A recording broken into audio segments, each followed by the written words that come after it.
2026 के पश्चिम बंगाल के विधानसभा चुनाव में कई ऐसे चेहरे हैं जो इस राजनीतिक मैदान में अपनी वापसी कर रहे हैं और इनमें से एक है रूपा गांगुली, जो चुनावी मैदान में एक बार फिर वापस आ रही हैं। रूपा जी, आज तक से बात करने के लिए बहुत बहुत धन्यवाद आपको। पहले ये बताएं कि आप चुनावी मैदान में फिर से उतरी हैं। काफी दिनों तक आपको एक्टिव पॉलिटिक्स में हमने नहीं देखा था, लेकिन आप बीजेपी के कार्यक्रम में जाया करती थी। तो अचानक ये फैसला कैसे ले लिया? क्या सेंट्रल लीडरशिप ने आपसे बात की? क्या कुछ हुआ? हाँ, उन्होंने पूछा था मैं लड़ना चाहती हूँ कि नहीं। मैंने कहा था कि आप लोग अगर ठीक करें तो हाँ। एक्चुअली क्या हुआ था, 21 में भी हमारी पार्टी चाहते थे कि मैं लड़ूं, और ये सोनारपुर दक्षिण से ही चाहते थे, मुझे यहीं से कहा गया था। लेकिन यहाँ ना मेरी एक तगड़ी कार्यकर्ता है, वो भी लड़ना चाहती थी, तो मैं उसके लिए मैंने बोला कि उसको लड़ने दीजिए मौका, मैं उसको जिताती हूँ। क्योंकि हाथ के बनाए हुए कार्यकर्ता जब तैयार दिखते हैं ना, वो किसी भी राजनीति का वही काम होता है कि कार्यकर्ता निर्माण, उसी से समाज निर्माण होता है। तो मेरी लड़की बहुत चाहती थी, वो महिला मोर्चा की एक लड़की थी, वो बहुत चाहती थी, और वो सोनारपुर में उसका बहुत पकड़ है, वहीं की है, तो उसके लिए मैंने सीट छोड़ दिया था। तो इस बार मैं इसलिए खुश हूँ क्योंकि अभी माहौल तो लग ही रहा है कि लोग भाजपा को ही चाहते हैं। पश्चिम बंगाल में सचमुच का एक परिवर्तन चाहते हैं, और एक अजीब बात है, देखिए, परिवर्तन शब्द के सामने भी एक सचमुच लगाना पड़ रहा है ना। एक सचमुच मतलब सच्चा परिवर्तन। तो ये पिछला परिवर्तन लोगों ने देखा है और उस परिवर्तन के हाल हकीकत भी देख लिए हैं। मैं इसीलिए खुश हूं क्योंकि वहां मेरा घर है, और मैं जीतने के बाद अगर जनता ने मुझ पर ये जिम्मेदारी देते हैं तो मैं हर हफ्ते निर्धारित समय पर लोगों से मिल बैठ पाऊंगी। उनकी समस्याओं को डायरेक्टली सुन के काम पर लग जाना और उनके इर्द गिर्द रहना, वो मेरे लिए आसान है, क्योंकि वहां मुझे निर्धारित समय मैं अनाउंस कर दूंगी कि मैं हर हफ्ते में 1 दिन या 2 दिन या 3 दिन, जब जैसा होगा उस वक्त मैं वहां अवेलेबल रह सकूंगी। और मेरा घर, आप राजपूत सोनारपुर के बाजार के मोड़ से आप पूछते जाओ ना कहाँ है रूपा गांगुली का घर, तो सब बता देगा। लेकिन रूपा दी, इस बार आपकी जो प्रतिद्वंद्वी है वो भी टॉलीवुड से आती है, वो भी एक्ट्रेस है, आप भी एक लोकप्रिय चेहरा रह चुकी हैं, अभी भी आप काम करती हैं। तो ये क्लैश ऑफ टाइटन्स की तरह देखा जाए, या इसे कितना चैलेंजिंग या चुनौतीपूर्ण आपको लगता है ये लड़ाई? क्योंकि वो इस समय वहां से विधायक भी हैं और दोबारा वो उस सीट से लड़ रही है, तो कितना चुनौतीपूर्ण होगा ये? देखिए, चुनाव पश्चिम बंगाल में हमेशा ही चुनौतीपूर्ण होता है, होते आ रहा है इतने सालों से। इस बार हम उम्मीद कर रहे हैं कि थोड़ा सा मारामारी और लड़ाई और ये सब जो है वो कम होगा, क्योंकि इलेक्शन कमीशन ज़रा ज़ोर शोर से सब में ध्यान दिए हैं। लेकिन प्रतिपक्ष को दुर्बल समझना वो निहायत ही मूर्खता है। मैं उनको दुर्बल नहीं समझती हूँ, और ना ही कोई भी प्रार्थी को। अलग दूसरे पार्टी वाम से भी आए हैं, वो भी महिलाएं हैं, तो बाकी दोनों के साथ, दोनों के लिए मैं सम्मान के साथ कहना चाहूँगी कि आप लोग भी लड़ो, आप लोग भी लोगों तक पहुँच रहे हो, पहुँचो। लेकिन ये चुनाव का मेरा ऐसा मानना है कि ये चुनाव भाजपा को लाने का चुनाव है। किन मुद्दों को आप सामने रखकर अपने उन कॉन्स्टिट्यूएंसी के लोगों तक आप पहुंचना चाहती है इस बार?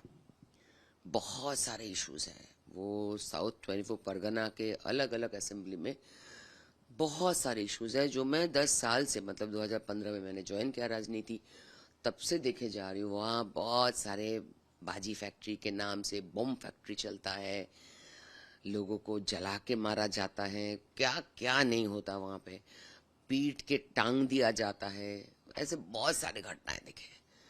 मतलब बाजी फैक्ट्री जैसे है, दिन में वो तो बाजी का मसाला जो है वो अलग किस्म के टेम्पो में आते हैं, और वही फैक्ट्री का जो रात का काम होता है वो होते हैं अलग किस्म के बॉम्ब बनाने का। तो उसके स्प्लिंटर्स भी अलग है। वैसे स्प्लिंटर भी मेरे पास है। मैं एक ऐसे घटना में 2 बार जा चुकी हूँ, तो मैं जानती हूँ वहां पे बच्चों के साथ ये सब काम करवाया जाता है। और बेचारे क्या करेंगे गरीब लोग। काम धंधा तो पश्चिम बंगाल में कुछ है ही नहीं, राजनीति से ही पैसा कमाना होता है। तो वो ऐसे ऐसे कामों में बच्चों को दे देते। और मतलब जलते हुए लोग, बाजू में एक पॉन्ड था, उसमें कूद पड़ा। किसी ने बचाने की कोशिश ही नहीं की वहां पे, क्योंकि सबको पता था कि फांस हो गया ना, ये अभी बॉम्ब फैक्ट्री है। तो रात को वो अलग टेम्पो आके उनको सब बॉडी लेके गायब कर दिया। तो ऐसे एक नहीं, कितने सारे वहां पे घटना है। साउथ 24 परगना तो मतलब घटना का जैसे शिरोमणि है। तो आप हिंसा की बात कर रही थी कि लेकिन आप जितना कुछ साल पहले हमने देखा था कि आप भी ऐसे ही एक हिंसा की शिकार हुई थी, जहां आपके सर पे गहरी चोट पहुंची थी और उसके बाद आप कई दिनों तक अस्पतालों में थी। आप वो शायद डायमंड हार्बर में वो इंसिडेंट हुआ था। आप वापस उसी जिले में आप उम्मीदवार के तौर पे खड़ी हो रही है, तो क्या बैक ऑफ द माइंड ये डर तो मैं नहीं कहूंगा, लेकिन ये चिंता रहेगी कि कैंपेनिंग के दौरान अगर कुछ होता है तो? देखिए, जो मेरे साथ हुआ है, मैं यही चाहती हूँ कि किसी के साथ ना, किसी के साथ नहीं हो। ऐसे ऐसे हिंसा का घटना ना पश्चिम बंगाल में समाप्त होने का भी समय आया है। मैं आपको दावे के साथ कहती हूँ कि पश्चिम बंगाल भारतीय जनता पार्टी सरकार गढ़ेगा इस बार। और ये जिन 2-4 लोगों ने टीएमसी को वोट दिया है या देंगे, ये 2-4 पुराने वामपंथी हैं जो मरते दम तक वामपंथी में ही वोट देंगे। हमारे वोट काट जाते हैं, गलत करते हैं, वो समझते हैं ममता को हटाना चाहते हैं, फिर भी नहीं हटा पाते, सरकार को हम हटा नहीं पाते, फिर भी वो मजबूर है। उन सब के लिए यही मैसेज है कि इस बार भाजपा का सरकार होने के बाद देख लो, आपके ऊपर कोई आक्रमण नहीं करेगा। अल्पसंख्यक समुदाय के भी लोग बहुत ज्यादा हैं आपके वहां पे, तो क्या लगता है वो बीजेपी के पक्ष में वोट डालेंगे? हैं, कुछ लोग हैं वहां पे, है ठीक ठाक है। लेकिन मैं ना ऐसे ये सब जात धर्म के इस विषय में घुस ही नहीं पाती। आप बहुत सारे लोगों का ऐसा मानना है कि मुसलमान भाजपा को वोट नहीं देते, लेकिन मैं जानती हूं मुसलमान भाजपा को वोट देते हैं। बीरभूम में जब मैं आंदोलन करती थी, वो एक मुसलमान को दूसरे मुसलमान भाजपा में वोट देने के लिए, भाजपा करने के लिए मार खाते थे, शहीद होते थे। उनको उनके उनके धर्म के लोग ही मारते थे, क्योंकि वो क्यों भाजपा में वोट दे रहे, है ना। तो ऐसा हमने बहुत देखा है। बहुत लड़ाई की है हम सत्तूर की वो लड़की के लिए, बहुत लड़ाई की है। उसको किसने मारा? पुलिस प्रशासन ने मारा। प्रशासन अगर गलत काम को सपोर्ट देते हैं तो ही ना गलत बनता है। मैं आपको सीधी बात बता दूं, कोई माँ नहीं चाह सकता है कि उनका बेटा गुंडा हो। इससे बड़ी सच्चाई और कुछ है ही नहीं। अगर सही काम धंधे का मौका मिल जाए, सही पढ़ाई करने का मौका मिल जाए, सही जीने का मौका मिल जाए एक बार, तो हर बच्चा सुधारना चाहता है। वो 1-2% हमेशा रहेगा जो क्रिमिनल बेंट ऑफ माइंड होगा। वो हर समाज में है, हर जगह पे है। बंगाली फिल्म इंडस्ट्री में आपने कई साल बिताए, अभी भी आप काम करते हैं। आपके ये खबर सामने आने के बाद क्या किसी से बात हुई है? क्योंकि उन आपके बंगाली फिल्म इंडस्ट्री से बहुत सारे ऐसे सितारे हैं जो तृणमूल कांग्रेस के लिए काम करते हैं, मतलब यानी एमपीज है, एमएलएज है। क्या उनसे कोई बातचीत रूबरू हुई है इस बारे में? नहीं नहीं, मुझे बस आप लोगों से बात करते करते अभी तो टीवी में सुना, और उसके बाद टीवी में देखने के बाद मुझे समझ में आई कि ठीक है, लड़ना पड़ेगा। तो उसके बाद से सब आप ही लोगों से बात हो रही है। मेरे घर में मैंने बेटे से भी मैंने अभी बात नहीं की है। तो कब से चुनाव प्रचार शुरू कर रहे हैं? कल हमारा एक सांगठनिक काम है जो बुलाए गए हैं, बंसल जी और भूपेंद्र भाई साहब यादव जी बुलाए हैं, तो वहाँ जाना पड़ेगा। और कल दोपहर तक ही शायद ये मीटिंग हमारा ख़त्म हो जाएगा। उसके बाद मैं अपने घर में और अपने कार्यकर्ता से मैं मिलने जाऊंगी। तो वहाँ पे ये सब भी जो आए थे वो सब सोनारपुर के सब कार्यकर्ता लोग आए हुए थे मिलने। वो पिछले 5 दिन से सब प्रार्थना कर रहे, सब लगे हैं कि मुझे मिल जाए ऐसे करके। पिछली बार भी यही लोगों ने मांगा था तो मैं हाँ नहीं कर पाई, तो सब खुश हैं।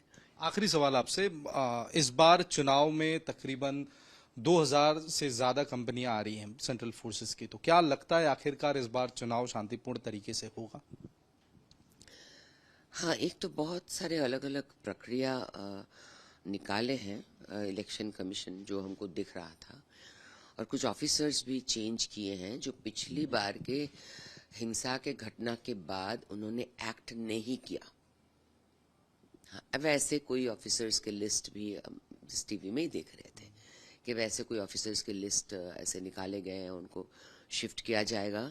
तो देखिए, प्रशासन का काम ये होता है कि सब कोई अपना मत ठीक से मतदान करे, कोई भी पार्टी प्रभावित ना कर सके, कोई भी ना किसी को डरा सके, धमका सके, यही काम है। यही इस बार मुझे ऐसे लग रहा है कि पहली बार शायद ये छप्पा वोट बंद हो जाएगा, क्योंकि डेड वोटर्स के बहुत सारे लिस्ट कम हो गए। और आप तो जानते ही हैं, पश्चिम बंगाल में हर इलेक्शन में डेड वोटर्स को लेकर कोई ना कोई चुटकुले, कोई ना कोई रील, मीम, ये सब बनता ही रहता है कि डेड वोटर, मेरे पिताजी आए थे, मामा जी आए थे, ऐसे करके बनते रहते हैं हर साल ऐसा ही। मतलब ये जैसे रिवाज हो गया था। ये सारे चीज जो है वो एक फायदे देगा भाजपा के लिए और सभी के लिए।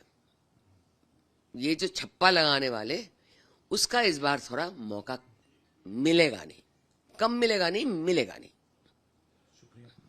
ये थी रूपा गांगुली, जिन्होंने बेबाक कह डाला कि इस बार वो अपने विधानसभा केंद्र जहां से वो इस बार बीजेपी के उम्मीदवार के तौर पर लड़ रही है, वो कॉन्फिडेंट है अपनी जीत को लेकर और अपने लोगों के लिए आगे जाकर वो काम करना चाहती है। और साथ में ये भी उम्मीद करती है कि शायद इस बार के चुनाव जो है वो शांतिपूर्ण तरीके से हो, ताकि लोग अपने मतदान को प्रयोग कर पाए।